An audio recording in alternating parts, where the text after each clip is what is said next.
ফেনীতে আমেনা নামে 11 বছর বয়সী গৃহকর্মীকে আগুনে ঝলসে দেওয়ার ঘটনায় অভিযুক্ত গৃহকর্ত্রী আফরোজা বেগমকে গ্রেফতার করেছে পুলিশ। গতরাতে সদর উপজেলার ধুলিয়া এলাকা থেকে তাকে গ্রেফতার করা হয়। পুলিশ জানায়, সোমবার শিশু আমেনার ফুপু ফুলজাহান বেগম বাদী হয়ে আফরোজাকে আসামি করে ফেনী মডেল থানায় একটি মামলা করেন। এরপর অভিযান চালিয়ে রাজধানীর যাত্রাবাড়ী এলাকা থেকে আফরোজার ছেলেকে আটক করে পুলিশ।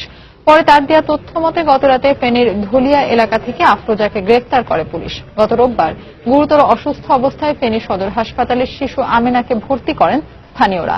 এরপর থেকে সেখানে চিকিৎসাধীন রয়েছে সে।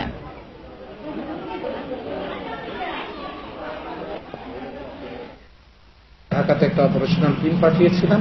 সেখানকার পাওয়া তথ্য অনুযায়ী আমরা আফরোজাকে ধুলিয়া নামক একটা জায়গা থেকে গ্রেপ্তার করি এবং শিশুটি এখনো চিকিৎসাধীন রয়েছে। আমরা আফরোজার সাথে কথাবার্তা বলেছি, আমাদের তদন্ত অব্যাহত থাকবে।